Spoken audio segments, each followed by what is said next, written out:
It's one of those things where you just got to do it.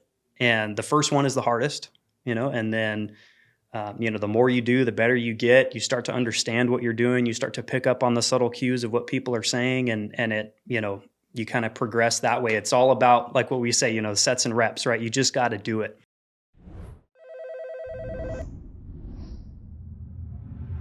All right, what's up, everybody? Welcome to the Closers Network podcast, the only place that you want to go to get the tools that you need to make between 10 and 30K a month in the remote high ticket space, guys, even with no experience.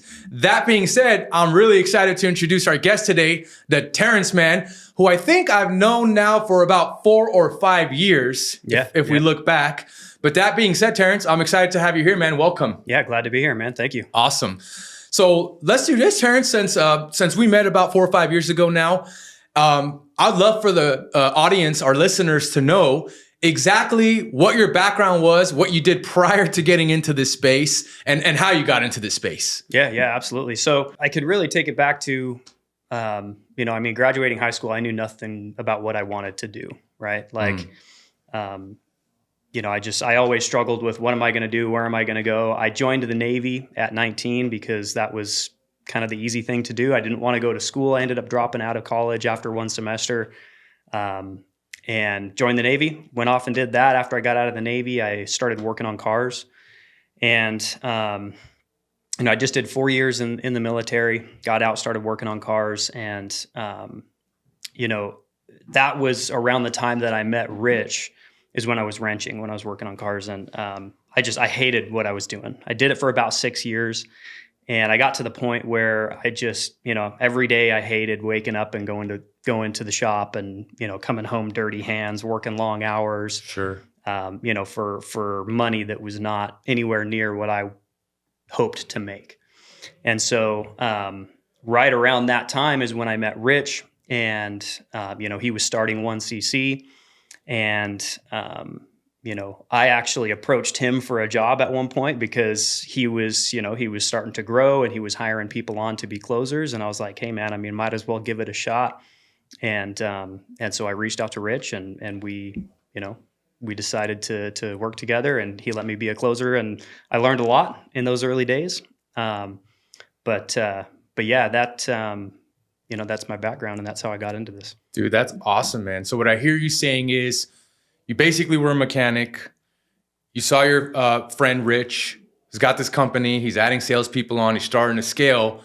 And you're like, hey, man, might not be a bad idea to give this thing a shot. Yeah, absolutely. What would you tell the listener that maybe has a similar background to you, that has the mindset of, but Terrance, I could never be a salesperson, right? How did you overcome that? What was maybe some of the mindset things you had to go through to figure out or get clarity, or how did that transition happen? Yeah. So honestly, it's funny that you say that, because that's exactly how I always felt about sales, right? Like I was one of those guys that's like, I could never be a salesperson, because I always thought that, salespeople were kind of slimy and, lack of integrity type.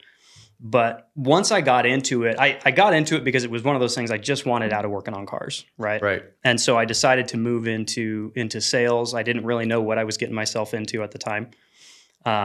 But as far as that mentality of I could never be a salesperson, it really stems from, at least it did for me, it stems from, I felt like salespeople had no integrity, or they were liars or whatever, right? Like the used car salesman type of person, cheap suit type, you know what I mean? Snake oil salesman, that kind of thing, right?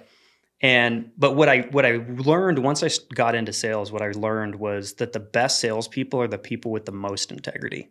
Mm-hmm. So rather than, being that used car salesman, snake oil salesman, the people that excel are the people that truly believe in what they sell and are honest about it. And so for me, once I came to that realization that it's sales is not a slimy game. It's about helping walk people down a path that ends in a decision that's best for them. And once I got to that point and I understood that, it just opened my eyes to what you can really do in sales and how you can help change people's lives. Dude, honestly, I wish I had a button to like drop something, because that might have been the most profound thing I've heard on the podcast yet. You said the best salespeople you realize are actually the most honest ones, and that can basically tell the truth, right? That's exactly right. And that's what I found to be true. Yeah. Right, dude. So that's profound to me. And I've never heard anyone explain it that way. So that's a whoa. So that's incredible, man. Did you have any sort of like, okay, hey, you made the change. You're in now. You're maybe getting ready for your first sales call. What were some of the emotions that you went through at that point in time? Did you have any limiting beliefs? Or walk me through what that first 1 week or 1 month or maybe like 90 days even looked like for you. It was brutal, man. Like I was so nervous always. Like I think back to that first time I was getting ready to get on a call. Never done a sales call in my life, right? And I'm just like, I have no idea what I'm doing, right? I'm just going to get on the call and talk to this person and see how the call goes. Right. And, it was just, I was nervous and, unexpectedly, it was nerve wracking. But it's one of those things where you just got to do it. And the first one is the hardest, and then, the more you do, the better you get. You start to understand what you're doing. You start to pick up on the subtle cues of what people are saying, and it, you kind of progress that way. It's all about, like what we say, sets and reps, right? You just got to do it. Mm-hmm. But I can say for sure, like that first day or two was brutal. One thing though that really helped me was that I made a sale my very first day.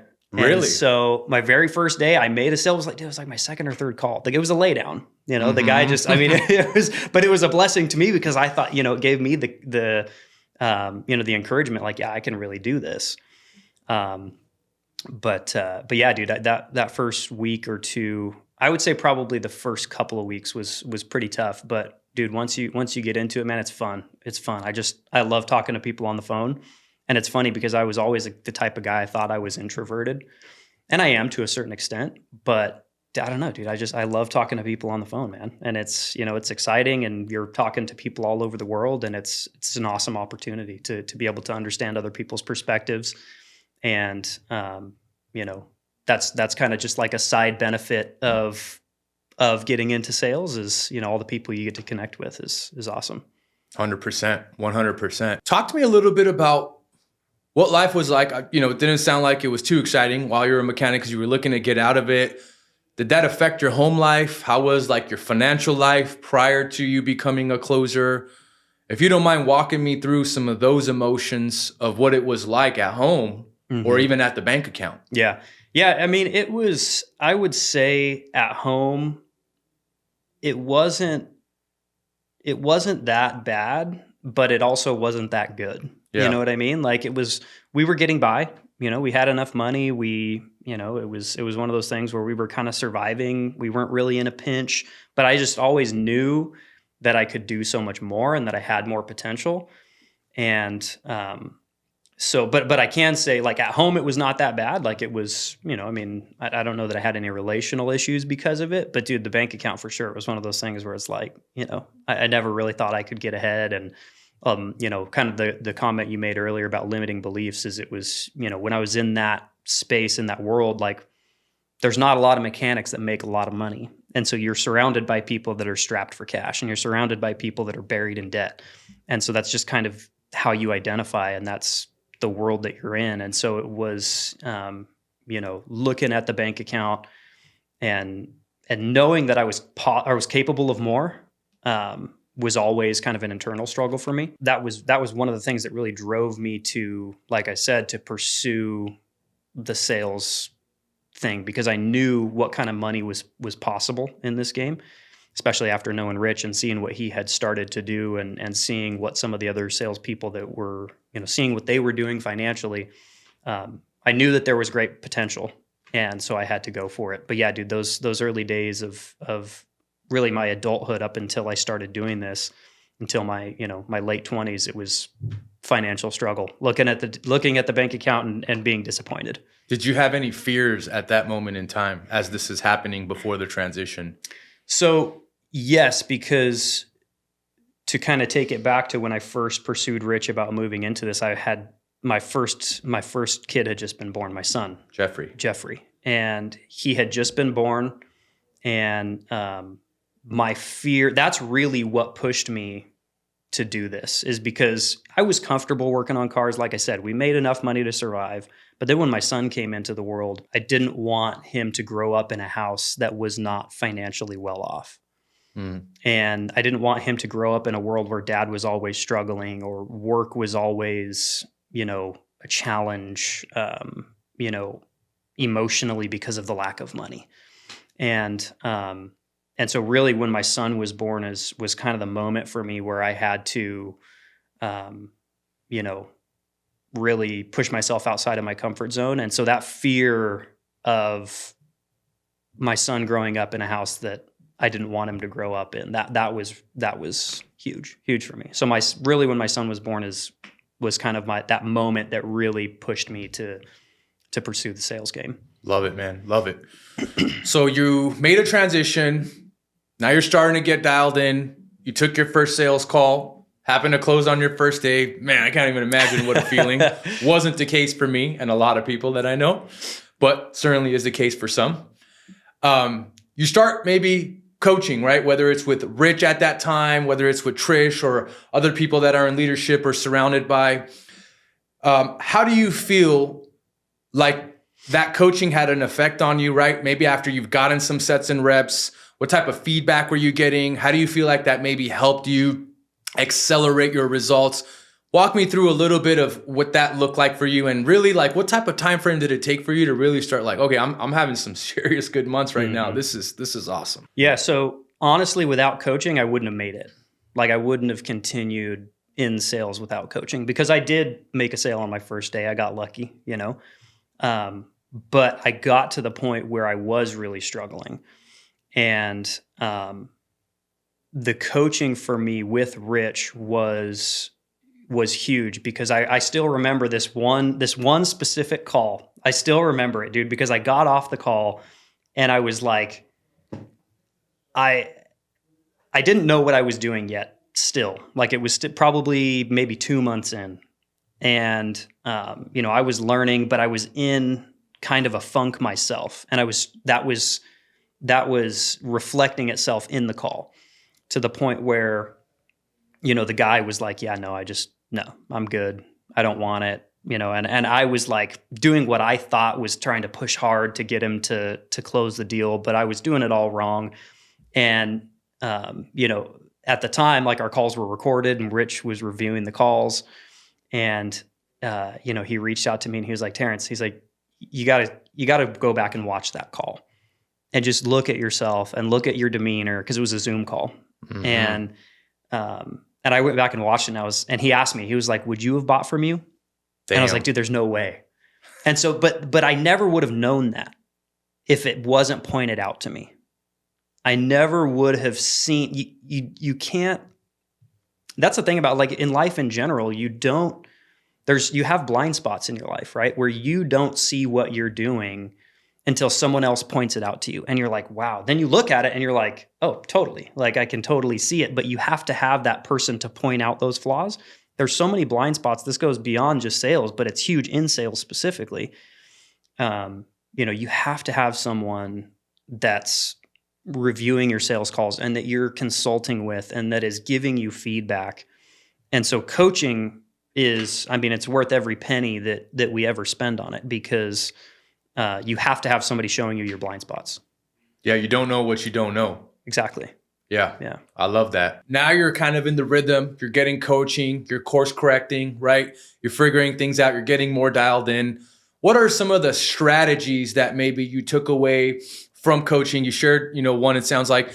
What are some other things that maybe you did that really helped you overcome some of the objections or the rejection that you were getting on these sales call? Is there anything tangible maybe you can share with the listener that, steps you took that really helped you overcome some of these challenges that you were having on the calls?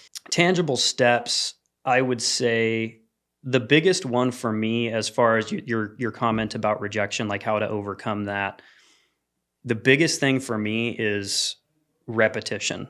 You have to be willing to accept the no's you have to be willing to get the rejection. And that comes with experience on the phone. And so you have to put in the repetitions. You have to take the calls. You have to gracefully accept the no's, because that gets you one step closer to the next yes. Right. And so for me, it was patience, and it was continuing to hit the phones hard. And to kind of take this forward a little bit in my story is I got to the point where I was selling insurance. And, you know, in the insurance sales game, you got to be selling a ton of volume. It's a volume game. The commissions are relatively low, so it's a volume game. And I was working at the time for an agency that had an auto dialer, right? Mm-hmm. So it was literally like I just click a button and it would call the next number. I didn't know who it was going to call next. It would just call the next name on the list. Click the button, call the next name on the list. Ring, ring, ring. They don't pick up. Click the button, calls the next name. What I learned there in that experience of that auto dialer, I mean, I would do upwards of 250, 300 calls a day, outbound cold outreach calls. And I got really good at building up the thick skin of those rejections. Like when I would get that rejection, I would just move on to the next. Don't take it personally. You really don't want to take that stuff personally, because it's not personal, Yeah. And so tangible steps, I would say just keep doing it. Keep getting the rejections, and that's going to be, it's going to be huge for you. You got to build up that thick skin. You got to get those calluses, and that's, for me, that I would say that's a tangible thing of, how to really, up your sales game, is just learn how to accept the no's. Hey guys, one question that Mike and I get asked all the time is, how do I go from where I'm at now to making $10,000 to $30,000 a month in remote closing? And Mike and I are big believers in coaching in general. We spent thousands upon thousands of dollars to get to where we're at now. So what we've done is we've just released one-on-one coaching for those of you watching this that want to break into the space and start making big commission checks now. One-on-one help, one-on-one guidance to show you exactly what to do, what not to do, when to do it to get you the results that you want. If you're watching this and you want to apply for coaching with us, now every month we're going to accept 5 coaching students into the program that want to get to that $10,000 to $30,000 a month mark. If that's you, all you got to do is go to bit.ly/Closers Network Coaching, or you can click the link in the description below. Back to the podcast. For sure. How do you feel like Followup has impacted that part of your sales process? Oh, for sure, dude. And that's another thing that I learned with that auto dialer that was really cool, was it would automate the follow-up. And what I learned is the power of follow-up through that experience, especially in insurance. The one-call closes are kind of few and far between, because there's a lot of other factors at play, in the insurance game. It's not as easy to do a one-call close as it is kind of in like the coaching world or this type of world that we're in now. But follow-up was huge. I mean, I would say probably 90% of my business came from follow-up. And the beauty of the auto dialer in that particular place that I was working was that, like I said, it automated the follow-up, and it was funny because it would just, like I said earlier, I didn't know who it was going to call next. And so let's say I quoted a guy on an insurance policy last week, and then I clicked the button. I just got off the phone with a guy that rejected me. I clicked the button, boom, it's calling this guy that I quoted next week. And so, it really, it kind of trained me up on like how to think quickly and how to, really get into that conversation, as quickly as I could. But bottom line is, follow-up, dude, was huge. That was where the majority of my sales came from. And I think that's a weak spot for a lot of people.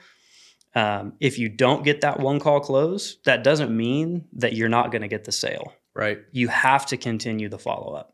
It's if you're not following up right now, and you're in sales and you just take a no as a no and move on, you're selling yourself short. You're leaving money on the table. That's like 90% of seasoned salespeople that I know. Yeah. Which is crazy. For sure. Yeah. Yeah. Yeah. Dude, that's You're wild. leaving money on the table if you're not following up. Yeah. If you don't get a hard no, don't ever call me again. If you don't get that, you need to be calling that person. 1000%. That's what I love preaching, man, to anybody that I coach or that's been around this. Like, if you're not getting a hard no is please don't call me again. Yes. F off. Yes. Stop reaching out, right? If it's just That's the only silence, real there's no no. response, Yeah. or hey, not now, right? That's your cue to keep following up, folks. Keep following up. That person is still interested, and don't take that foot off the pedal, because eventually, if you're top of mind enough, you're gonna get that sale, because you're gonna be the person they remember when they're ready to make the decision. That's a little secret. I just want to share it with you. Yep. That's a fact. That's awesome, man. That's awesome. Whether you're new or seasoned, the number one you can do to increase your commissions right now is start following up. Guys. Follow up. Yeah, no doubt about it. Call everyone that you've spoken to. If you don't have a call on your books right now, like on your calendar, if you have 2 hours after you're done watching this podcast, you got 2 hours before your next call, go back, look at all of your calls from the last 2 weeks or even a month, depending on how many calls you have. Just call those people. If you didn't get a hard no, if they didn't tell you to F off, call them. Close the deal. Guarantee you'll close some out of that. Guaranteed. Guaranteed. The worst thing you can tell yourself when you're doing that is, there's no money to be made here. These people are not going to buy. Yep. Well, if you're saying that, it's going to be true. But you also, if you say, dude, guarantee there's going to be a deal in there, that's also going to be true, right? Both things can be true. That being said, yeah, that's like the number one thing you guys should be implementing, guys, is follow up. Because, I'm going to testament of it, Terrence's testament, but you go back the last 2 weeks, I guarantee you, like you said, you're going to have a deal, if not multiple deals in there. All you got to do is pick up the phone and dial, right? Yep. Wolf of Wall Street action. So Yeah. that's awesome. Dude, I'd love to know if you feel comfortable sharing this. If not, totally get it. But what was the most money you've made, maybe in a month or in a day, whatever you feel comfortable sharing, right? As like a high ticket closer. I still remember when I received this check, man. It was the biggest check I'd ever received, and still to this day it is the biggest. It was $15,000, and to obviously there's a lot of closers out there that are making more than that, but yeah, 15K is the most I've ever made in a month, and it was when I got that check, it was the coolest thing I've ever experienced, man. Like I felt like I had so much money, you know? And then to be able, but the thing that was great about it was to be able to duplicate it months and months over. Like 15K was the most, but averaging 12 to 15K a month was, yeah, dude, it's huge. It's huge. What did you spend that on? The potential is massive. At the time, I was, to be honest, I don't really know what I spent it on. But what I told myself was when I ever broke 15K, I was going to buy, there was a specific watch I had in mind that I was going to buy. And I told myself I'd buy it when I hit the 15K in 1 month mark. And I did, and I bought it. And yeah. So the watch was like my thing that I bought. But obviously that wasn't the full 15, but it was a nice watch. Did the home dynamic change at all once that paycheck come in? Like, what were the feelings going on? Maybe it was for you or your wife. Oh, for sure. Yeah. What did that feel like? It changes everything, man. When there's money in the bank and that money stress is not there, it changes everything. Like I said earlier, before it was, things at home were good, but they weren't great. When you remove that money stress factor, it really changes the tone of the household. And now I have, I've got my daughter now as well. I got 2 kids, Jeffrey and Lily. They're growing up in a house that doesn't have that money stress. That's not something that's hanging over the household. And that's, to me, is everything that I could hope for, Dude, that's so awesome. Look at that. I got goosebumps, man. It's crazy. The reason I feel this way too is because I read a stat recently that said like the number one cause for divorces is financial issues, right? Yep. At home. So just to hear like what you can do and how you can turn your life around and have that impact, to me, it's like, man, I don't know what other field you can really do that in with like no barrier to entry, basically. Right. So, and you kind of control your destiny, which is pretty cool. And so that's awesome, man. I love hearing stories like that. I think you're a big believer in continuously working on yourself, right? And I think I wrote down, we're never done working on ourselves. Mm-hmm. How has your mindset around personal development continued to improve throughout your career in sales? Can you share like any specific habits or practices that have maybe particularly been impactful for you? As far as personal development, it's one of those things like you said, we're never done working on ourselves. And what I mean by that is like these limiting beliefs that we talk about, you always have them. They just change. Right. And so when you overcome a certain limiting belief, like I could never make more than $8,000. I need that button again, bro. Right? I need that button again. Jeez. Like I can never make more than $8,000 in a month. Right. Yeah. And then you make $8,000 and you're like, well, yeah, but I could never make 20. And then you make 20 and then you're like, well, yeah, but like, so the limiting beliefs, they're always there. They're just, they're always just changing, newfound limiting beliefs. Yeah. And even not always in the world of money, but just kind of across the board, like in your life, there's many limiting beliefs that you have. And when you overcome those things, you start to learn your next boundary, right? Like where is your next limiting belief? And so one thing that I'm always trying to do is push myself to try to find where those limits are, right? And so that really also comes back to what we were talking about earlier with coaching, is you have to have somebody that is doing more than you in your life. You have to have somebody that has done more things than you in your life that can really stretch your mindset and help you to realize that you can do more and to help you grow beyond your bubble. And so many people stay in the bubble that they grew up in, right? And so that's one thing where, I feel like I have overcome that bubble that I grew up in, but now I just have a slightly bigger bubble. And so through coaching, through pushing myself, my goal is to always continue to expand that bubble and always working on myself, right? Yeah. Always trying to find that next level. And we're never done. We're never done. I think Tony Robbins says it best, Kanai, constant and never-ending improvement. Yep, exactly. And dude, it's so true, right? Because like having that second pair of eyes for somebody that has been there, done that, and is doing it, like you said, more than you, right? To have that person by your side, guiding you through every step of the way, there's a lot to be said about that. Change the game. Yeah, you accelerate your results tenfold by having that. And guys, if you're looking to get into this freaking space and you've never invested into the coach and you're expecting to sell coaching programs, I got news for you. You're not going to do great, right? And so you need to start investing in yourself, whether it's with us or whether it's whatever, it doesn't matter. You need to be able to at least make the statement and say, I've invested in myself at least once. Otherwise, you're not going to have the confidence that you need to actually do this, right? You need to be able to make the investment in yourself in order to get other people to invest with you. So I just want to make sure I point that out. There's something to be said about that. That being said, Terrance, man, do you have any memorable success stories or challenges even from your sales career that you felt like taught you very valuable lessons around resilience or perseverance? Resilience and perseverance. I mean, that's something for me that has always kind of been a struggle is, even from day one, doesn't matter what you're doing, you have to just continue to push yourself, and you have to wake up every morning and just decide that you're going to continue to push yourself. And sales, I feel like, teaches you that more than anything else does, because you're gonna get uncomfortable on the phone, and that's okay, right? There's gonna be awkward pauses sometimes, and that's okay, right? It's a part of the process. And so the more that takes me back to what I was talking about earlier, the sets and reps, like doing it over and over and over again. If you just got off of a bad call, the worst thing to do is just hang it up for the day and move on and try to do it again tomorrow. 1000%. Like, you have to pick up the phone again.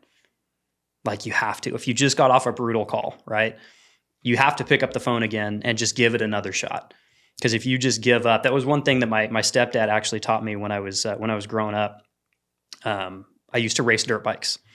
And whenever I crashed, because when you're racing, I mean, there's crashes. I've crashed a dirt bike more times than I can count. Damn. And but every time I crashed, I was never allowed, even if I was like, there was one time where he let me leave the track without getting back on the bike after a crash. And it was when I was legitimately injured. It would not have been safe for me to get back on the bike. But it was the rule was if I crashed, I had to get back on the bike and do at least one more lap before we left. If I was hurting, if I wasn't feeling good, whatever, got to get back on the bike and do one more lap. And so you build the resilience in sales from getting back on the bike, right? Getting back on the phone.